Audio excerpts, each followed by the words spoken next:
animal architect is one of our more well-known animal architects, but I liked to read about this part because we did some of our bridge building and we looked at different styles of bridges, and I think you're going to see that connects with this reading. Let's see. The spider is a predatory animal that feeds on other species. Spiders are solitary hunters. So I'm wondering if you can think what solitary might mean. Let's see if we follow along through the text and can figure out that word. They produce venom to paralyze the prey, and many species of spider can also produce silk to construct webs to trap the victims. So let's look at our web. Do we see a pack of spiders or do we only see one? So I think when it says they're a solitary hunter, they hunt by themselves. In many ways, spider silk can be as strong as steel. Some spider webs are a flat spiral shape, while others are tube-shaped or funnel-shaped.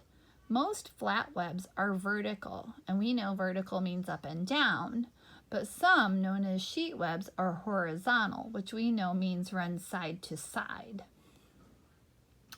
Spiders leave very long silk threads hanging from one end of the web and use them to move around.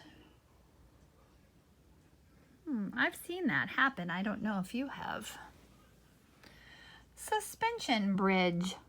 I remember when we were reading about suspension bridges, and it has cables that hang it from the top. Let's see if that's what this is telling us about with the web. The spider builds its web for two main reasons. One, to catch flying insects that accidentally get stuck in the web when zooming along, and to move around safely, far from predators on the ground. How it's built. A good base. The spider looks for a solid support, such as branches, stones, or stone crevices on which to attach the silk threads. Silk for everything. The silk is then produced in an organ or gland in the spider's body.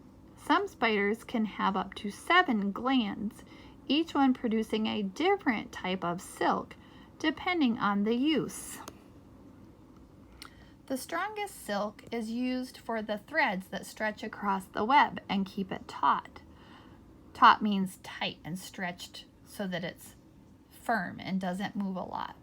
The more flexible and sticky silk is used to create a spiral net that attaches to the tightening threads. So some parts are sticky and some parts are not. The materials: branches to support the structure, spider silk, up to 7 different types. Oh, I like this diagram. Structural silk, which makes the structure to build on. The catching silk, that's the sticky part. And reinforcement of joining points. So remember when we were making joints in our structures and our bridges, how we would sometimes have to make it stronger in that part? So that reminds me of when we were working with our marshmallows and clay. The silk is also used to cover and protect the eggs. I've seen a spider egg case like that. I wonder, have any of you seen a spider egg case? So that's the beautiful garden spider right there. And they're amazing animal architects. I don't know if you saw, but I saw a plant on my walk that had so many spider webs. And I'll send you another picture if you'd like to see the spider web tree that I saw.